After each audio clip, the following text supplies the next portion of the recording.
sean bienvenidos una vez más a un evento más de nuestro querido All Radiologists, evento quincenal de los residentes de radiología de la Universidad de Antofagasta. El día de hoy, nuestro compañero, el doctor Iván Vergara, nos dará una charla sobre pitfalls en coledocolitiasis. Sin mayor introducción, bien puede, doctor, continúe. Le doy la Gracias, Luis. palabra. Buenas tardes, compañeros, doctores. La idea en el fondo es presentar este tema de pitfall solamente de colecolitiasis. No es la idea ver o interpretar completamente una colangioresonancia, pero sí voy a intentar poner algunos conceptos entre medio para que las cosas vayan quedando muy claras. La presentación no es tan larga, así que ojalá que nos podamos tener un poco más de tiempo para ver algunos videos que puse entre medio. Entonces, sabemos que la técnica de la colangioresonancia es una colangiopancreatografía con reconstrucción 3D para poder evaluar no solamente el árbol biliar, sino que también el conducto pancreático principal. Son secuencias principalmente basadas en T2, pero también vamos a tener estas secuencias T1, dentro de fase, fuera de fase, y fuera de también de descartar obstrucciones, por ejemplo, principalmente coledocolitiasis, es ver cuál es el origen o probablemente la causa de esta obstrucción, que puede ser un periampular, por ejemplo, pero principalmente para cirujanos es como, claro, ingresa pabellón ahora o se puede estudiar dirigidamente con una resonancia abdomen-pelvis probablemente o solamente abdomen para determinar la causa de esta obstrucción. Y por otra parte es son evitar las CPRE innecesarias para no generar algún otro complicación más que son, por supuesto, las pancreatitis. Por mucho que se hagan estas técnicas de rendezvous, no sé si siguen haciendo, pero eh, persiste el riesgo intrínseco del informe del radiólogo, que es importante para evitar este procedimiento. Entonces sabemos que estas secuencias van a estar basadas en unas secuencias T2 pesadas, unas reconstrucciones de máxima intensidad, las secuencias 2D y 3D como vamos a ver, y sobre todo las que tienen mucha utilidad son estas secuencias 3D, que va a ser un poco dinámicas, entre comillas, pero voy a explicar el por qué es que se llaman dinámicas, ¿ya? El ayuno es importante principalmente para la distensión de la vesícula. En el fondo, si hay una distensión vesicular parcial, el cístico no se va a ver adecuadamente. Si tengo un cístico muy fino, no se va a ver adecuadamente la vía biliar. Ahí está. Y sobre todo también tiene la utilidad de detectar cálculos dentro del cístico. Y justamente también para ver si es que hay un probable paso de una litiasis, por ejemplo, del cístico hacia distal. Y la idea es que sean en el fondo cortes finos.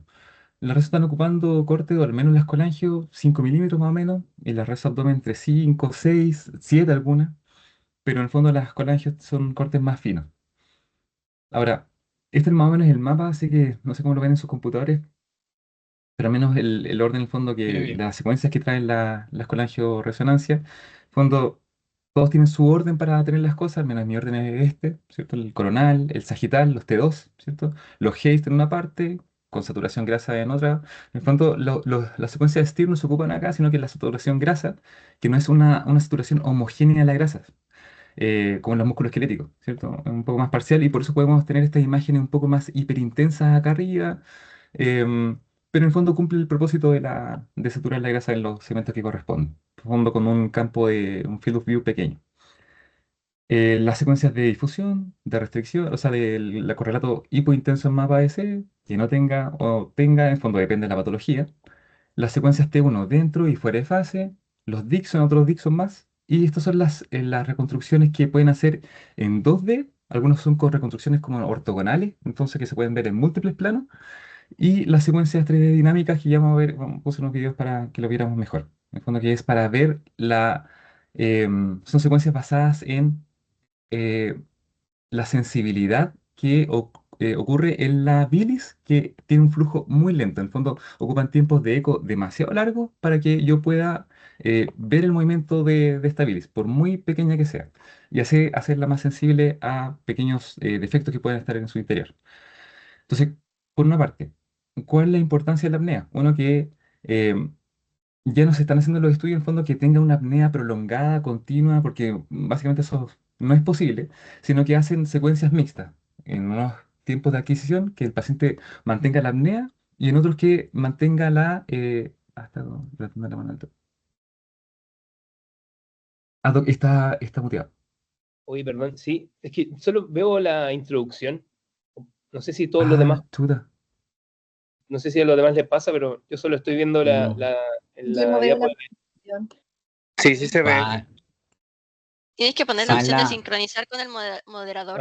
Perdóname. Sí, va Sale en la abajo. 5, sí. Va en la Ya, 5. ahora sí, perdón. Sí, no, Sincronizar con pero el no, pero está bien, moderador. está bien porque así, quizás a alguno más quizás le pasó, así que para que vamos, no se preocupe. Entonces la importancia de la apnea, claro, decía, resumiendo, es que previamente las apneas eran necesarias para todo el tipo de estudio, para todo el tiempo, pero la adquisición ahora son mixtas. Pacientes con apnea y pacientes con respiración libre, para justamente tener esta adquisición en los 3D que me permite este movimiento que uno ve en algunas secuencias de colangioresonancia. Acá, por ejemplo, vemos estos defectos de hiene hipointenso en el colédoco distal, la reconstrucción 2D, pero si el paciente está, claro, con mucho movimiento, en una fase que tuvo que haber tenido apnea, francamente no se ve nada, entonces el punto es saber reconocer las limitaciones del examen, cuándo está interpretable y cuándo no lo está haciendo. Entonces, como sabemos, la importancia clínica de estar dilataciones, coledocolitiasis, estenosis, anomalías congénitas, también como vamos a ver, la planificación quirúrgica en sí, claro, ver algunas anomalías anatómicas que pueden ser importantes para el cirujano y sabiendo que podemos interpretar como falsos positivos también, justamente el objetivo de esta charla, en el fondo ver los pitfalls que creemos que son coledocolitiasis y no lo son, o eventualmente falsos negativos. Esta es en el fondo la imagen anatómica inicial que vamos a ver en las secuencias 2D. No siempre la vamos a tener así, pero vamos a tener cierto el cístico, la vesícula, el conducto hepático común, el rama derecha, izquierda, el colédoco, el virsum, y la segunda porción del duodeno, ¿cierto? La primera, segunda, tercera horizontal y la cuarta hacia arriba, vertical. Entonces, claro, este es un ejemplo así como muy burdo o muy extremo de coledocolitiasis en donde vemos estos defectos hipointensos en la vesícula, pero también lo vemos a nivel distal. Entonces, esto para en el fondo ejemplificar una de las características que nos va a evitar caer en pitfalls. Uno, estos defectos hipointensos que van a tener más del 50% de bilis alrededor. Si yo no tengo más del 50% de bilis alrededor y lo veo muy impactado, muy abajo, lo más probable es que sea un artefacto, un pitfall. Entonces, no todos se ven así. Y por otra parte, si bien es importante mencionar los cálculos que tienen mayor tamaño, por ejemplo, los que están impactando el bacinete, quizás generando algún tipo de hemirisis, son importantes, pero también es cuantificar los que tienen menor tamaño, porque en el fondo son los que tienen más probabilidad de paso hacia el coleo. Entonces vamos a partir con la pseudooclusión del conducto hepático común. Puse al menos 3 diapositivas de esto, porque en el fondo vi que era muy frecuente, y de hecho se describe en la literatura que son dentro de los más frecuentes. Acá vemos como una amputación del conducto hepático común. Pero si nos vamos bueno, está en las 2D, ¿cierto? En la reconstrucción, lo más probable es que uno pensaría que puede tener algún cálculo grande que esté generando este defecto, pero si nos vemos en el axial, podemos ver que este defecto hipointenso, que si bien está en las porciones dependientes, no está como interluminal, está como fuera. Y el resto de la vía biliar se ve permeable, se ve fina. En el fondo no veo un colédoco que vaya hacia acá dilatado, ni hacia arriba tampoco hay una dilatación como cefálica, sino que es solamente la porción que está dependiente. Entonces, uno, ver si es que es una ocupación central, si es periférica o si está francamente fuera del lumen. Entonces, por eso es la importancia de verlos en todos los planos y ver las imágenes simultáneas, para ver en el fondo si es que esto puede corresponder a un trayecto vascular, que corresponde en el fondo a la arteria hepática, estos defectos de vacío de flujo que pasa por la parte, en el fondo, cierto, posterior del conducto y que a veces se cruzan. No sé si también la pueden ver ahí, pero por ejemplo acá se ve como la amputación, mejor en la reconstrucción 2D, y acá se puede ver cómo está este cruce de la arteria hepática. ¿Ya? Incluso vamos a ver en el siguiente video, en el siguiente caso es el mismo pedazo, pero con un video. Me dicen si lo pueden ver, pero voy a ponerle play. Ya, allá, lo puedo pausar. Entonces, vemos, ¿cierto? ¿Cierto? La vesícula, ¿cierto? La vía biliar. Y vamos a ver cómo. Ahí está avanzando un poco más. Ya, ahí. Realmente, si es que yo estuviese viendo este plano, no quiero retroceder la diapositiva, pero si es que yo estuviese viendo este plano justamente con la vía biliar acá y veo este defecto hipointenso, frontalmente lo voy a ver lo más probable es que sea una coledocolitiasis o se puede confundir si es que uno solamente ve el 3D. Pero lo que pasa con esto en el fondo es el trayecto de la arteria hepática. Entonces se ve como un defecto de vacío, ¿cierto? Hipointenso y que va recorriendo, voy a poner play de nuevo, hacia ahí. Ahí se ve. En el fondo va recorriendo un poquito más hacia cefálico. y va pasando justamente por adelante, pasa por adelante del conducto. Y eso pues, generalmente es otro tipo de artefacto. ¿Ya? Otro caso, en el fondo vemos un paciente, ¿cierto? Que está con, bueno, paciente joven, no tenía una hipointensidad clara o defectos de higiene, claro, o evidentes al menos en el conducto principal, tampoco en el colédoco distal, pero vemos justamente que en la parte distal o media distal entre el conducto hepático común y parte del colédoco, este defecto de higiene como más hipointenso, pero similar al ejemplo que vimos antes, este es un defecto de higiene como vascular que está por la pared posterior. Y vemos justamente cómo se va describiendo en el coronal T2, cómo va describiendo este trayecto como lineal de la arteria hepática. Entonces, esta muesca que genera puede simular un defecto. Ahora, generalmente en estos cruces de la arteria hepática describían tres fenómenos principales. Uno, que ejerce justamente el efecto de cruce de la arteria hepática, que eso me va a generar una amputación, una pseudoamputación de la vía biliar. Por otra parte, es la impronta propiamente tal de la arteria hepática, que sí va a ejercer un efecto como de presión.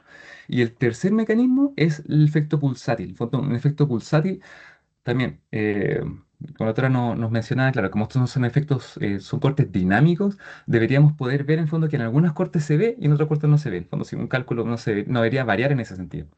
Entonces, son por esos tres mecanismos que la arteria hepática puede generar estos pitfalls. Estos son un ejemplo un poco más burdo, el fondo más extremos de un divertículo periampular, como lo vemos acá, ¿cierto? También lo vemos acá, y que impronta sobre la vía biliar, la comprime. Y esto generalmente también puede provocar una dilatación de la vía biliar hacia proximal. E intraoperatoriamente, no sé si el doctor, claro, nos podemos comentar alguna em, experiencia, no creo que sean tan frecuentes encontrar divertículos así. Vemos acá el cuello, cómo se impronta hacia el conducto, está el duodeno, el páncreas. Y esto puede generar un pitfall también de coledocolitiasis, porque podemos ver parcialmente algunas lesiones o porque podemos interpretar, dejamos de ver el campo completo o las secuencias completas y solamente nos centramos en el defecto aparente hipointenso que puede generar, pero esto puede ser también por un artefacto. Ahora, este tipo de divertículo o de cualquier lesión expansiva o proliferativa adyacente puede generar otros tipos de efecto o de pitfall, de coleolidiasis, como lo vamos a ver ahora, ¿ya? Pero eh, quizás encontrar uno tan grande no es tan necesario. Lo que sí no pude encontrar una imagen tan evidente es que si encontramos, por ejemplo, esta papila que puede estar como más invertida la ampolla de Vater puede estar más invertida hacia la segunda porción del duodeno. Igual mencionarla porque a veces, si es que es necesario hacer una CPRE, puede ser un predictor para que pueda ser más difícil hacer una canulación de la papila duodenal. Y eso también afectar y que sea más laboriosa y pues, que tenga más complicaciones. Otro efecto, en el fondo, un artefacto de susceptibilidad. Vemos acá también una amputación como parcial o un defecto hipointenso en el conducto hepático común, casi llegando al colédoco. Pero vemos que la reconstrucción 3D no vemos algún factor obstructivo. El colédoco tampoco está dilatado.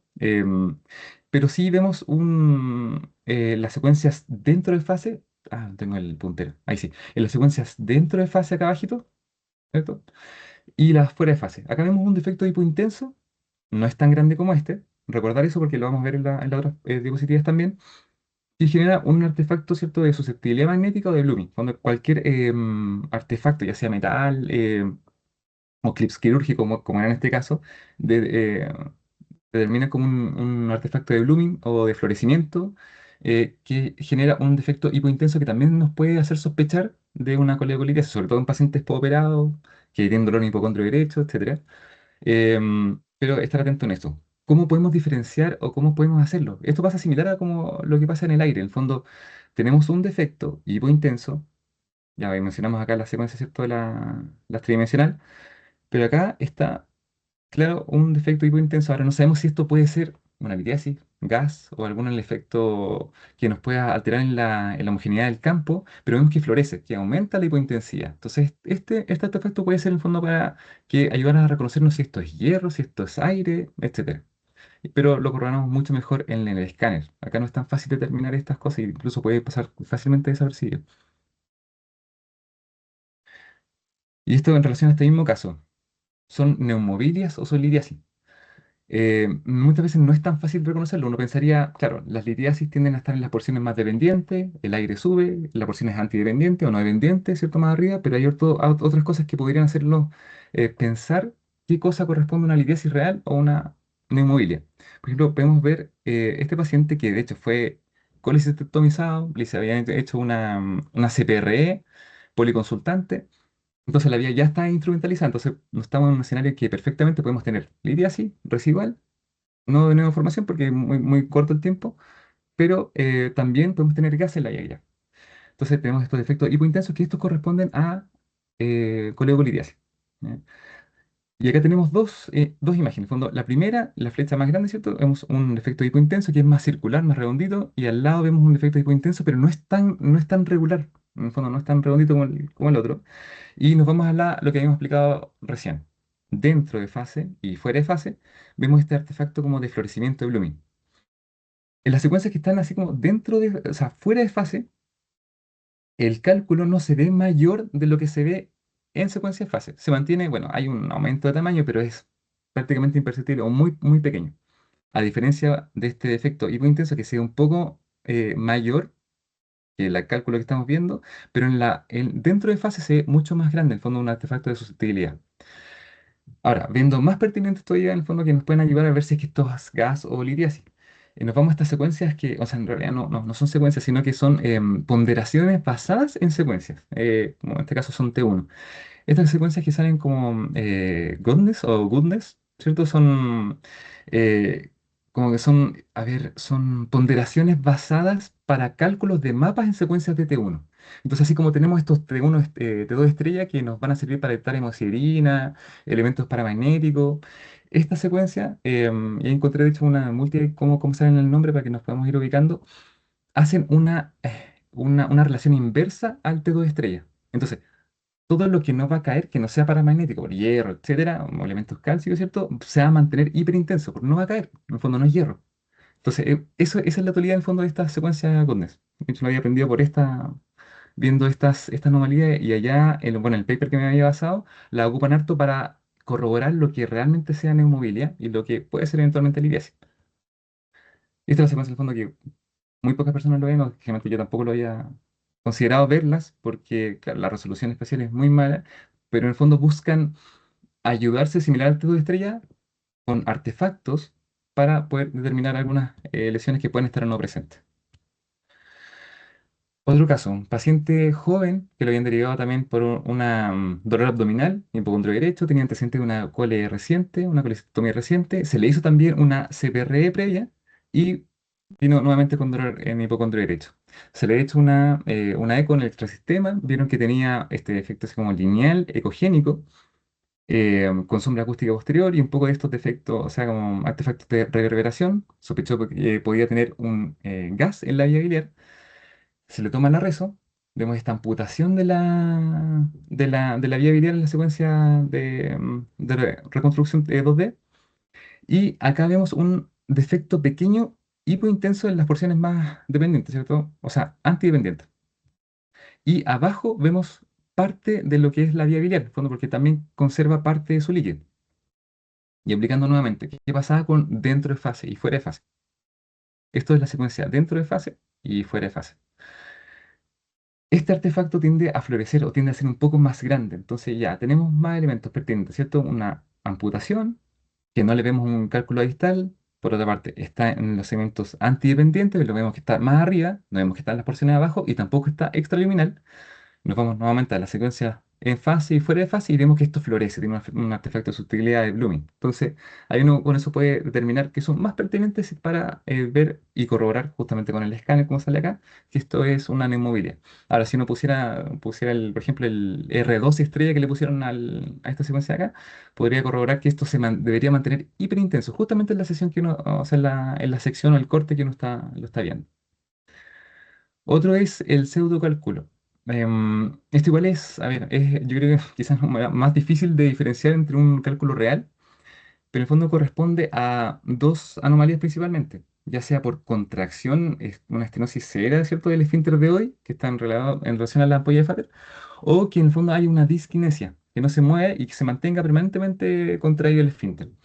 Eso también puede provocar que genere un artefacto hipointenso en la porción distal, como vemos acá, en la flechita, y las rotaciones en 15 grados y en todos los ángulos, en el fondo son, como ya son reconstrucciones ortogonales en todos los planos, podemos ver que realmente ese artefacto acá ya no va siendo tan hipointenso como acá. Acá lo vemos muy hipointenso, bajito, acá tiende a desaparecer un poquito, y en la tercera, en la C, ya como que no se ve mucho, pero sí se ve que la vía biliar obviamente está dilatada, intra y extrahepática, y acá vuelve a aparecer nuevamente, pero es tenue, está como en las porciones posteriores. Entonces no debería ser un cálculo. Y lo otro pertinente que tenemos es que no vemos más del 50% del contenido de la bilis rodeando el cálculo. Entonces lo más probable es que no sea. Ahora, igual es difícil porque estos pacientes, claro, la parte de la clínica vienen con un dolor en hipocondrio derecho, y sobre todo que el factor de riesgo principal, que tengan colecistectomizado, que hayan hecho algún daño previo, por ejemplo, una colangitis previa, o efectivamente un cálculo que haya pasado por el colédoco, que haya erosionado la pared y que haya generado este trauma que genere que el esfínter esté un poco más reactivo. Y esto genera la obstrucción. Otros casos son uso de estas VIC de morfina. Por ejemplo, si un paciente está en Winning, le ponen esta VIC de morfina, también puede generar esta obstrucción y efectivamente puede estar con dolor en el hipocondrio derecho y generar esta imagen. Pacientes con cocaína también, si es que viene ambulatorio, también es posible que sean estas causas. Los artefactos de flujo, también que son bastante frecuentes, podemos ver estas hipointensidades centrales de la vía biliar, ¿ya? Que se deben principalmente a un flujo que es, por física, ¿cierto?, más rápido en el centro y un poco más lento en las regiones periféricas, y por eso se va a ver como más negro, ¿cierto?, más hipointenso, y que puede generar esta falsa imagen de una litiasis, ¿ya? Y lo otro es que generen un artefacto de flujo justamente en la inserción, en este caso, del cístico. El cístico va a llegar al conducto y justamente en la inserción o llegada, ya sea a distal o entre los conductos, puede generar también este artefacto, pero es muy focal y abajo no vemos nada más. Entonces, como resumen, si es que son los defectos hipointensos centrales y son más tenues, no son tan marcadamente hipointensos, pensamos en artefactos de flujo. Ahí vamos a ver otra imagen que son más lineales cuando lo vemos en coronal o sagital. Si son en los segmentos dependientes, litiasis, y no dependientes, van a orientar a neumobilia. Acá también vemos otro artefacto de flujo, no es tan hipointenso, marcadamente hipointenso, es central, y acá podemos ver cómo sigue un patrón más lineal, ¿ya? Ahora, este artefacto de flujo también podemos verlo dentro del contexto de coleocolitis. En fondo, no porque veamos un artefacto de flujo vamos a descartar completamente que no tenga una litiasis. En este caso, por ejemplo, tenía una paciente con una dilatación focal del colédoco, que no era quística, pero sí estaba un poco fusiforme, no hay dilatación distal, y podemos ver que tengo un artefacto de flujo también, como habíamos visto acá, flujo por flujo lento. Y eso también puede estar dado por estas clasificaciones de Todani, en donde tenemos una dilatación fusiforme el colédoco, este era un colédoco cele, perdón, un divertículo del colédoco, un colédoco cele, ¿cierto? Cuando ya tenemos dilataciones intra y extrahepáticas, y la quinta clasificación, que es la enfermedad de Caroli del espectro, del fondo ya enfermedades quísticas biliares, pero son congénitas, y tenemos otros hallazgos como los quistes renales, por ejemplo. Las otras malformaciones que igual deberíamos ver es que no tengo un páncreas divisum, que lo clasifican como la malformación de mayor frecuencia dentro de estas. Y siempre recordar que es cierto que si seguimos el colédoco, conducto hepático, ¿cierto? Va a llegar en conjunto con el Wirsum, que va a estar acá abajo, va a desembocar en la ampolla de Fater, ¿cierto? Pero vemos acá, no sé si alcanzan a ver, otra ramificación, ¿cierto? Como un Santorini, como un conducto accesorio que va a desembocar en la papila duodenal menor, más hacia arriba. La mayor es la de abajo. Y en los axiales podemos ver cómo está el páncreas dividido acá, principalmente en la rama que va a llegar solita acá, y esta que debería llegar junto con el coledo. Un defecto de fusión de la cabeza, donde va generando estos dos conductos accesorios, y uno de estos también puede simular una coledocolitiasis. Podemos ver, a ver, voy a poner acá el video. Vamos a ir siguiendo, ¿cierto?, el Wirsum desde la cola hacia la cabeza. Entonces podemos ver acá, ¿cierto? Parte del Wirsum acá lo seguimos viendo, y acá se empieza a ramificar. Acá vemos una ramita, ¿cierto?, que va a estar como cerca del coledo, y el otro va llegando más hacia arriba. De hecho, este está separado ya. Ahí francamente se separa. Y el otro va justamente siguiendo para hacia abajo. Este ya llegó ya, ahí ya llegó.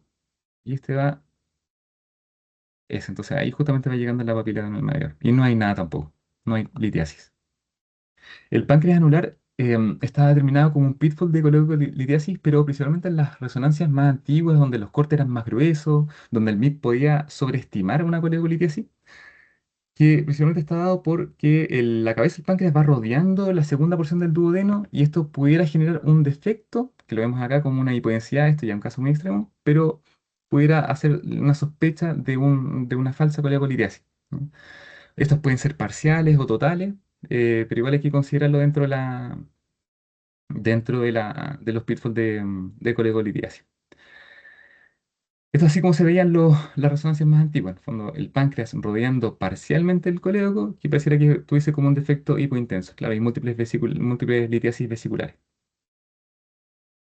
Por otra parte, los císticos también, si bien es una imagen un poco más antigua, ya sea de implantación alta o baja, también pueden generar estos defectos de artefacto de flujo y generar una falsa sensación de litiasis o que muchas veces cueste diferenciar entre el conducto hepático común, colédoco, y el cístico que va llegando muy hacia abajo, no estoy con el láser, acá. Y esta parte más central, hipointensa, que separa los dos conductos, también puede ser una simulación de una hipointensidad simuladora de una colegolitiasis. Ahora, cuando los císticos también son de implantación alta, generalmente el paciente joven, que pueden determinar una dilatación del conducto hepático común, también pueden ser unas causas en el fondo de que la vía biliar está dilatada, pero si el colédoco no está dilatada.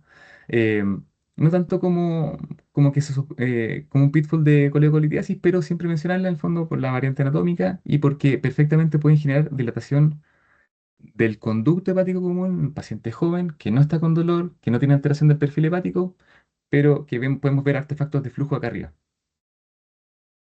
Y podemos ver acá, por ejemplo, que el conducto hepático común está dilatado, bueno, está en 8,5 milímetros, y pasa por acá abajo y tiene una inserción más alta. Pero finalmente, si nos vamos al video, esta es la reconstrucción 3D que hemos visto, ¿cierto? Está la vesícula, acá está parte ¿cierto? Del colédoco, el conducto hepático común, y podemos ver hacia abajo como no existe ningún defecto lleno, nos vamos a devolver ahora. Básicamente acá no se ve nada, no se ve litiasis ni nada hacia abajo, pero el cístico llega bien arriba. Y eso eventualmente también puede generar una dilatación de la vía biliar del colédoco. Las otras son por último, casi las transformaciones cavernomatosas. Cuando tenemos esta trombosis, ¿cierto? de la aorta y vemos esta dilatación por colaterales, podemos ver una resonancia como tenemos este pseudo patrón como arrosariado de la vía biliar intrahepática, que podemos sospechar como múltiples litiasis, pero por otra parte vemos acá, un conducto hepático que está fino. Hacia el colédoco distal también vemos que está fino. Nos vamos hacia las otras secuencias y podemos ver que están estos múltiples defectos de vacío de señal que corresponden a las estructuras vasculares por la formación de colaterales que generan. En el escáner lo vemos mucho mejor con la pacificación de todos estos trayectos vasculares que se reconocen acá y en resonancia al poner el contraste estos desaparecen. Pero eventualmente algunos de estos también pudieran pasar desapercibidos como colecolidiasis si es que no se tiene el antecedente o sea difícil de reconocerlo. ¿Ya? Así que esto es como un resumen de la mayor parte de los artefactos que vimos recién, eh, ya sea por artefacto de movimiento, de respiración, o sea, la bilis que puede ser un poco más densa, que también puede dar artefactos, los artefactos de susceptibilidad, como la sutura, los clips metálicos que le ponen en el cístico, los artefactos de flujo, ya los de volumen de renderización, cuando los MIP pueden sobreestimar las dilataciones, entonces verlo en todos los cuadros, y idealmente que el MIP sea aparte, no verlo solo, los pseudocálculos, ¿ya? Y la forma en el fondo de intentar sacar estos artefactos, cómo corregirlos. Ya incluso habla del R2 estrella que habíamos comentado recién en la secuencia para intentar ver los artefactos de susceptibilidad. Entonces, como resumen, reconocer las secuencias, ordenarse, al menos yo las veo en todos los cuadros, en el fondo a la vez, simultáneamente. Me cuesta mucho verlas aparte, sino que hay que verlo como un todo. La interpretación que sea ordenada, idealmente, como cualquier otro examen, siempre de la misma manera, para que no se pasen muchas cosas. Obviamente que no se pase nada, pero siempre se pueden pasar cosas. Y si hay variantes anatómicas importantes, también registrarlas para ayudar al cirujano y reconocer las litiasis de artefactos o técnicas, aún así, cuando sea difícil reconocerlas o al menos que sea un examen interpretable y que no esté muy artefactuado.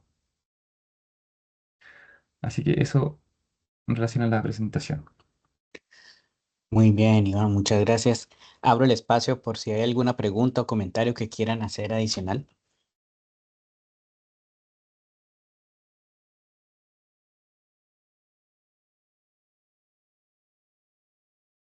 Oye, si nadie tiene preguntas, yo me gustaría decir unas palabritas. Sí, Yo- pues. Bueno, primero que todo, felicitar a Iván. Espectacular la presentación. Llevo más de 10 años metido en cirugía digestiva, llevo más de 1000 con angiografía retrógrada endoscópica y siento que en esta media hora aprendí un montón con tu presentación, muy buena realmente. Recordar un poquito algunas cosas, sobre todo lo primero que dijiste, o sea, evitar una ERCP innecesaria, me parece que es súper importante, porque con la angiografía retrógrada endoscópica no es un procedimiento endoscópico como uno piensa o como la mayoría de las personas piensa, sino que es una cirugía endoscópica, que tiene incluso más mortalidad que la misma colecistectomía, más mortalidad que una apendicectomía, incluso más mortal que una colectomía derecha o izquierda. ¿Ya? Un poquito, lo del rendezvous es una muy buena opción, pero lamentablemente no se hace en todos los lados porque desde el punto de vista de la coordinación quirúrgica endoscópica es bastante complejo tenerlo tan disponible. Súper bueno lo que dijiste en el fondo. Primero que todo, cuando uno evalúa una colangio, ver si es que ese defecto que se ve en la vía biliar es de una porción dependiente o no, o sea, si está en el medio de la vía biliar. Tú al principio mostraste una colangio que mostraba todos los cálculos, ¿cierto?, de la vesícula abajo, que obviamente el paciente está acostado. ¿Por qué va a tener justo ese cálculo de la vía biliar en el medio, así como justo en el centro de la vía biliar? No, normalmente, ¿cierto?, también por gravedad están en la porción más posterior. Bueno, los divertículos que nombraste, ¿cierto?, son súper enemigos de nosotros, son bastante frecuentes, aunque no lo creas. Los divertículos duodenales, periampulares son súper frecuentes, no siempre se ve un divertículo gigante como el que mostraste, pero a veces te pueden despistar un poco en la interpretación de la colangio, y más encima que no tienes tú el antecedente de ese divertículo, sino hasta cuando le haces la ERCP y ves que está la papila o yuxtadiverticular o intradiverticular, lo cual dificulta la canulación, la interpretación de la colangiografía y también le da un riesgo adicional a la ERCP. Lo de la neumovila me pareció súper interesante que lo nombraras también. Es fácil, ¿cierto?, interpretarla, o un poco más fácil si es que el paciente tiene una ERCP reciente o una derivación bilio-digestiva. Pero aunque crean, a veces no hay tanta neumovila como uno piensa. Uno dice, el paciente tiene una derivación bilio-digestiva, va a tener la vía biliar llena de aire. No es así. Porque, ¿cierto?, la bilis ocupa el espacio y no deja el aire, normalmente por la presión. Recordar, sobre todo los casos que nombraste de pacientes post-operados que consultan por dolor, recordar que no solamente pueden tener, ¿cierto?, una coledocolitiasis residual, sino que también lesiones de vía biliar, ¿ya? Y esas lesiones de vía biliar pueden ser las lesiones más clásicas que se describen, ¿cierto?, que es cuando el cirujano tracciona mucho y hace que la vía biliar se angule, por lo tanto secciona el colédoco arriba abajo, o sea, hace una resección de la vía biliar, pero también a veces el mismo clip puede quedar amputando parcialmente la vía biliar y simular una coledocolitiasis. Es súper importante ahí la comunicación con el cirujano y con la ficha clínica en el fondo. También apoyarse de eso, de los exámenes. Ahora nosotros que tenemos una ficha clínica de electrónica, tú te puedes meter y decir, oye, tengo una duda con esta cuestión, pero tiene vía bilis normal, tiene pruebas hepáticas normales. Lo más probable es que eso no sea un cálculo, ¿ya? Bueno, lo de los artefactos de flujo y el pseudocálculo, eso lo explicaste súper bien. Y finalmente recordar que las variantes anatómicas de la vía biliar y de las arterias hepáticas, de la porta, son súper frecuentes. O sea, la anatomía normal es más infrecuente que las mismas variantes. El 40% de los pacientes tienen una anatomía normal, así que es súper complejo interpretarlo. Me parece perfecto que hagan estas reuniones, me parece muy buena. Y nada, pues, feliz, muchas gracias por la invitación, me pareció muy, muy interesante. Gracias. Gracias. Muchas gracias, doctor. ¿Alguien más que tenga alguna pregunta o algún comentario adicional? Bienvenido. Yo tengo unos comentarios. Bien, pues, doctora. Iván, muy buena la presentación. Gracias por esa secuencia Goodness, que en verdad no sé a quién le sirva, pero porque los cálculos son tan re chicos que jamás con esa resolución por espacial no sirve, pero en verdad, bueno, cuando son grandes puede que te sirvan, pero la gran mayoría y en la práctica no resulta. Una pregunta para los cirujanos. ¿Ustedes cuando ponen observación coleocolitiasis, uno tiene que asumir que tienen un patrón colestásico o no necesariamente? Mira, es una buena pregunta. Te vas a reír, pero yo creo que de los cirujanos del hospital soy el que menos pide las colangioresonancias. Pero sí, o sea, existe esta tendencia de que, en el fondo, si el paciente tiene o dilatación, si tiene una ecografía, por ejemplo, que informa una dilatación de la vía biliar, o si hay alguna alteración de las pruebas hepáticas, el cirujano no va a ir a operar a ese paciente por protocolo, o sea, porque nadie quiere sacarle la vesícula a un paciente y dejarle que sea un cálculo chico, porque por el aumento de la presión puede hacer filtrar el muñón cístico, el paciente va a seguir con dolor, etc. Entonces, claro, yo creo que más que ponerle observación de coleocolitiasis, él tendría que poner ahí el diagnóstico, para darle más información a ustedes, colecistitis aguda, más leve alteración de prueba hepática o dilatación de la vía biliar en la ecografía. Eso es como lo que uno, en la cabeza de uno, debería transmitir al radiólogo. Por eso es que soy tan enfático en que una de las cosas más importantes es la comunicación entre el radiólogo y el cirujano, y el clínico, en el fondo. Porque, claro, en el fondo tú lo que quieres saber es, ¿lo meto a pabellón o le hago un estudio para ver si es que tiene algo más? Pero con la ecografía tenéis muy pocas herramientas para decir que tengo una coleocolitiasis. No, claro, lo que pasa es que en la práctica para nosotros, no sé si terminaste, perdón. Terminé. En la práctica para nosotros nos llega solamente el examen sin ningún tipo de antecedente, es el 90% de los casos. Muchas veces incluso tenemos información erránea, por ejemplo, los tecnólogos ponen el diagnóstico de ingreso y el diagnóstico de ingreso fue, por ejemplo, colecistitis aguda o colelitiasis y resulta que ya lo han operado y están sospechando una coleocolitiasis post-colecistectomía, por ejemplo. Y claro, y le pusiste gelita y resulta que en el lecho vesicular se ve como una vesícula media anfractuosa y resulta que no era la vesícula, se la habían sacado, por ejemplo, y lo que tú veías era la gelita. Por Es un poner micel. Sí, exacto. lo entiendo. Sí, lo entiendo. Muchas veces no sabemos, y a veces ustedes incluso ponen los antecedentes, pero nosotros no tenemos a ningún tipo de acceso a ficha clínica, la verdad. ¿No tienen? No tenemos, no. No sé en el hospital si en la práctica la tienen, en el hospital, en el HRA. ¿Doctores que van ustedes? Sí, ahí cuando está uno obviamente dentro del hospital y tiene acceso a eso, ahí uno se puede meter a la ficha y ver el protocolo quirúrgico, pero hay que estar allí en ese momento. Esencial. Pero por ejemplo en la clínica no tenemos acceso al... Y aunque ustedes incluso lo metan en su sistema, el sistema que tiene la clínica como en el fondo demográfico no conversa con el sistema, el otro, entonces no tenemos acceso. Entonces muchas veces no sabemos en verdad por qué le piden el examen. Sí, entiendo. Por eso, Entonces, bueno, de hecho, por ejemplo, yo cuando pido una colangio lo hago como con cuando pido una endoscopía, lo pido con una interconsulta y pongo la historia. Porque es súper importante, o sea, en el fondo ustedes tienen que tener esa información, si no es muy difícil interpretar. Te pongo un ejemplo, hace poco, hoy día fue, claro, hay unos cirujanos que tenían una lesión de vía biliar, ¿ya? Entonces, claramente, alguien pidió la colangioresonancia y no sé, pone ahí diagnóstico ictericia.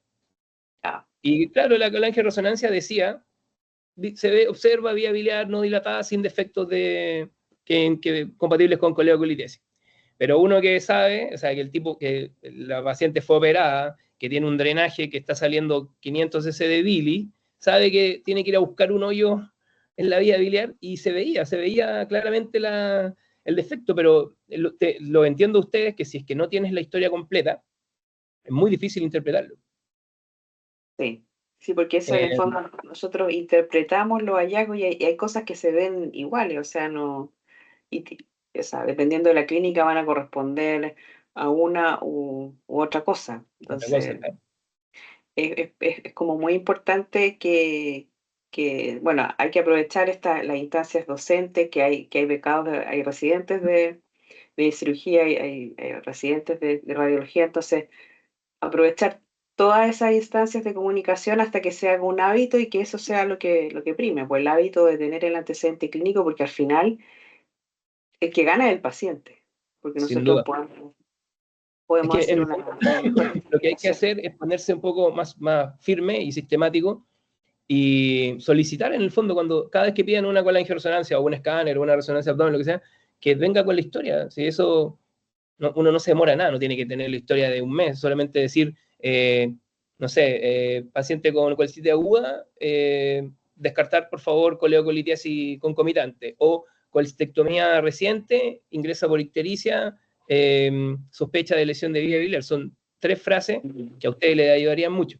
Yo, por ejemplo, no le hago ninguna colangioresonancia, o sea, perdón, no le hago ninguna IRCP a ningún paciente que yo ya haya evaluado la colangio, que me sepa la historia, que esté ahí la historia, porque, como te digo, lo someto a una cirugía endoscópica que es muy mórbida y muy frecuente. O sea, los martes nosotros hacemos entre 5 y 7 ERCP en la mañana, imagínate, con un riesgo de 5% de complicaciones, con un riesgo de 1% de mortalidad, es muchísimo. Entonces yo creo que eso deberían como quizá implementarlo. No recibimos ninguna colangio que no venga con historia. Y listo, te van a tener Claro, que llegar no, con la sí, historia. puede ser. Sí, Pero es que para el sistema es nosotros. malo. El sistema es malo porque, por ejemplo, en el hospital, Sí. tú vas a pedir un examen y te sale el diagnóstico, te sale como, no sé, lo que pusiste ahí en el CIE 10. Pero, por ejemplo, en la BUPA, tú pides una colangio y no te deja seguir si no te dice motivo de consulta. Y ahí uno puede explayarse un poco más. Claro. La verdad es que en Bupa, por ejemplo, nosotros no tenemos acceso a ninguna de esas cosas, pues entonces, claro, ahí queda tener, como tú bien dices, bien especificado a los tecnólogos porque son 2 o 3 cosas, o sea, por ejemplo, a mí me interesaría saber si el paciente es colecistectomizado, aunque Claro. suena muy obvio, si tiene un patrón colestásico, y qué quieren ver, o sea, como tú dices, es lesión de vía biliar, es si tiene la coleocolitiasis. Bueno, y hay una parte, muchas veces nosotros informamos, yo particularmente informo cuando a veces se ve una imagen parcialmente arciforme, es como que en el fondo tú ves el defecto, en teoría el defecto, la mitad del defecto del cálculo. El punto está en que a veces pasa que ese es un cálculo que está edematoso, rodeado, como decía Iván, tienes que tener un poco, para que tú veas el cálculo, tienes que ver un poco de bilis alrededor del cálculo, si no, no vas a ver el defecto. Entonces, a veces va a pasar de que el cálculo está impactado, entonces tú vas a ver un cambio de calibre abrupto y se perdió la vía biliar. Entonces, eso puede obedecer a que hay un cálculo impactado, que hay un edema de papila o simplemente que es algo como que puede pasar, que esté peristal, porque la vía biliar igual va a tener un poquito de peristalsis, entonces a veces te va a tocar que justo se apretó y ahí se tomó la foto. Y eso toma la Entonces, foto, claro. entonces son también condiciones que te pueden no dar buena imagen. Entonces, a nosotros ahí uno interpreta de acuerdo a esos antecedentes. Pues. Si está colestásico, bueno, o sea, eso es mucho más Más claro. decididor y ayuda más para inclinarse más a una cosa u otra, porque a veces son pacientes que en general no respiran bien y claro, el equipo trata de ajustarse, pero no siempre, o sea, estas fotos son preciosas y son evidentes, pero en la práctica es como diferente. Así que bueno, nosotros también tenemos que, como al equipo ponerse de acuerdo y que nos den la mayor cantidad de antecedentes y ponerlo y que nosotros tengamos acceso a esos antecedentes. Claro. No, bueno, eso es súper importante lo que tú dices. O sea, claro, es muy frecuente que te digan eso, cálculo chico, impactado en el coleo codistal, y en realidad normalmente es la papila. Entonces, cuando me llegan esos pacientes, así como para pedir la IRCP, miro el tiro de las pruebas hepáticas, y si están normales, o sea, no puede ser un cálculo. Exacto. Y ahí lo que hago es que hablo al tiro con el equipo de cirugía general, por ejemplo, y le hago o si el paciente es mío, que sea de afuera de la clínica, le hago una colecistectomía con colágeno intraoperatoria, que aquí en Antofagasta se hace muy poco, muy poco, por, digamos, requiere un poquito más de técnica, tenéis que tener un cuello emplomado, alguien que maneje bien el arco C, pero en otros lados se hace prácticamente de rutina, hacen colecistectomía siempre con colágeno intraoperatoria. Yo no lo hago, no hago de rutina, pero por ejemplo en estos casos me parece súper prudente, lo haces por el mismo cístico, o sea, antes de cortar el cístico le pones una pequeña cánula, le pones un pegrito de contraste y pone el arco C. Ahora también tienes que tener una buena interpretación de esa colangiografía intraoperatoria, que también no es tan, como digo, no es tan frecuente acá, los cirujanos no están habituados a hacer colangiografía, entonces obviamente que la interpretación también puede ser errónea. Bueno, no sé si alguien más que tiene algún comentario, por favor, este es el momento. Yo sí tenía como un comentario en el sentido de que yo he sido defensor de este tipo de reuniones con otras especialidades para que nos entendamos entre las especialidades de que por lo menos los radiólogos y los cirujanos compartimos digo yo, un trío de escenarios en los cuales son de la vida diaria, en estas coleocolitiasis, en apendicitis, en cuantas circunstancias, en las cuales un paciente llega con una sintomatología, un dolor, y usted lo cataloga rápidamente en tres situaciones. Uno es claramente quirúrgico, tiene una coleocolitiasis, o tiene una apendicitis, o tiene algo, esto es quirúrgico, categórico, va para el pabellón. Otro que claramente no es quirúrgico. Si tiene dolor en fosa ilíaca derecha, ya, pero no es el apéndice, eso no hay que operarlo. Ah, tiene dolor en hipocondrio, sí, pero es una colitiasis, pero no se opera. Listo, en ese momento. Y está el tercer escenario en el cual todos entramos, tanto los radiólogos como los cirujanos, y es el escenario gris. Ese escenario en que uno no sabe si sí o si no, como que tiene cosas de uno no le alcanza a otro, ese apéndice que se ve que recién se está inflamando y que pudiera ser, ese cálculo que parece que está en el colédoco distal y uno no sabe. Entonces, ahí donde creo que entender como tal de que al final no se toman las decisiones, que si es muy fácil, pues cualquiera lo diagnostica o cualquiera lo define. Pero estos casos de lo que decía la doctora, las fotos que mostró Iván, hay unas son de casos clínicos, pero otras son de la bibliografía. Y lo que yo siempre he hablado de la radiología ideal versus la real. Y en la radiología real no se ven así. El paciente se mueve, hay artefactos, se ve torcido, no lo alcanzan a cortar y uno ahí termina medio jugando a qué es lo que se está viendo. Entonces, la invitación es como a tomar conciencia por parte y parte de que dicen, ah, pues el radiólogo no me dijo nada, pues que no te puedo decir nada. Ya, porque no tengo manera de verlo. Está en esa zona gris de que tiene cositas de uno, no es categórico para tal, pero uno queda en ese escenario y ahí donde entra, que creo yo que la solución para la zona gris es la comunicación.